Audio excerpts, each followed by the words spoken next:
Hello everyone, I'm Kavana MI is here to do my assignment on the topic biofuel. So let's start. What is biofuel? Biofuel is any fuel that is derived from biomass such as plant or algae material or animal waste. It is considered a source of renewable energy because such feedstock material can be replenished readily, unlike fossil fuels such as petroleum, coal, and natural gas. Biofuels can be produced from plants or from agricultural, domestic, or industrial bio waste. The world reserves of primary energy and raw materials are limited. World is currently in search of such fuels which are renewable in source, abundant in nature, and eco-friendly as well. These are known as alternate source of fuels or alternate fuels. Biodiesel is one of the most promising alternative fuels. Biofuels are mostly used for transportation but can also be used for heating and electricity purpose. So now let's move to the types of biodiesels. The two most common types of biofuels are bioethanol and biodiesel. The US is the largest producer of bioethanol, while the EU is the largest producer of biodiesel. There are different types of as ethanol, biodiesel, biogas, and others. Ethanol is alcohol based fuel made by fermenting and distilling starch crops that have been converted into simple sugars. Ethanol can be used as fuel for vehicles in its pure form. Biodiesel is produced from oils or fats using transesterification method. It can be used for vehicles in its pure form as diesel for vehicles in its pure form and used to reduce carbon monoxide, hydrocarbons, etc. So now let's move on to the advantages of biofuels. So biofuels have several advantages over fossil fuels. They are renewable and environmentally friendly. They contain more energy per unit weight and burn cleaner than fossil fuels. They are easily produced and accessible.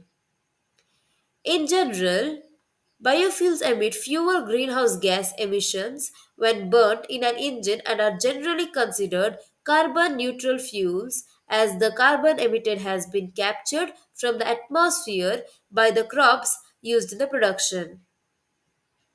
The use of second generation biofuels is thought to increase environmental sustainability since the non food part of plants is being produced by second generation biofuels instead of being disposed.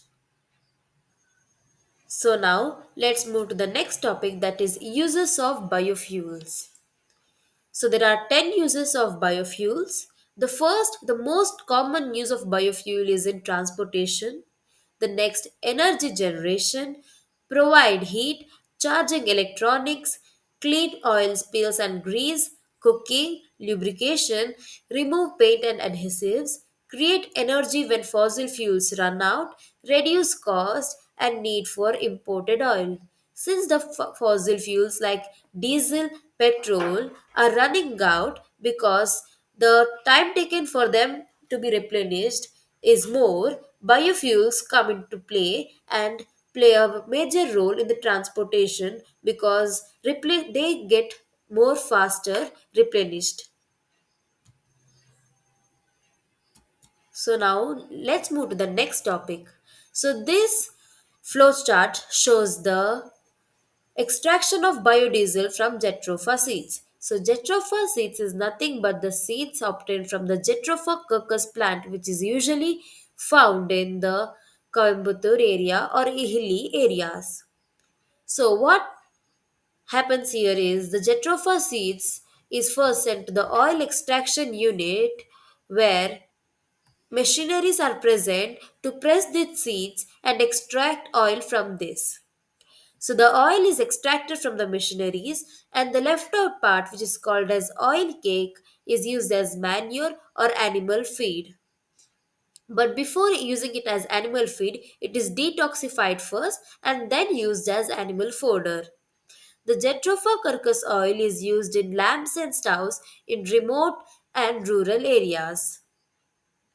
So this Jatropha oil is first sent to the transesterification reactor where alcohol and catalyst play a role in the reaction. So the catalyst is used to the speed up or speed down the reaction. So the output we get is crude glycerol and crude biodiesel. The crude glycerol is further refined to get refined glycerol and then used in soaps and candles. The crude biodiesel is then sent to the washing tank where it is washed with a clean water and the washed water is then discharged. So the whatever we get is called pure biodiesel which is used in diesel engines. So now let's move to the next topic that is biomass resource. So the biomass resource, the first thing under that is agricultural residues. They are the non-edible stock type materials that remain after the harvest of the edible portions of the crops such as corn, wheat, grain and sugar cane. Agricultural residues also include plant leaves, husks, some roots and stems. The food processing waste. These residues and waste can be in the form of either dry solids or watery liquids. Fermentation of liquid waste and oils from food processing can produce ethanol. So, the next thing is municipal solid waste. Municipal solid waste, such as particularly paper, cardboard, and discarded food products, is an attractive source of endless biomass feedstock. However, not all municipal waste is suitable as biomass resource, especially metallic and plastic waste. So next come to animal waste. Farms, slaughterhouses, fisheries and dairies or any concentration of animals into giant livestock farming facilities produce large amount of manure and sewage sludge. The treatment of animal waste produces combustible methane which can be used for heating and transportation. So now let's move to the energy crops.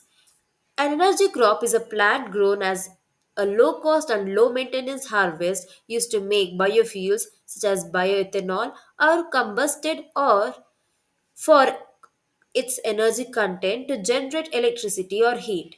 Commercially, energy crops are typically densely planted high yielding crops species which are processed to biofuel and burned to generate power. So, this is all about biofuels, its advantages, and its uses. Thank you for watching.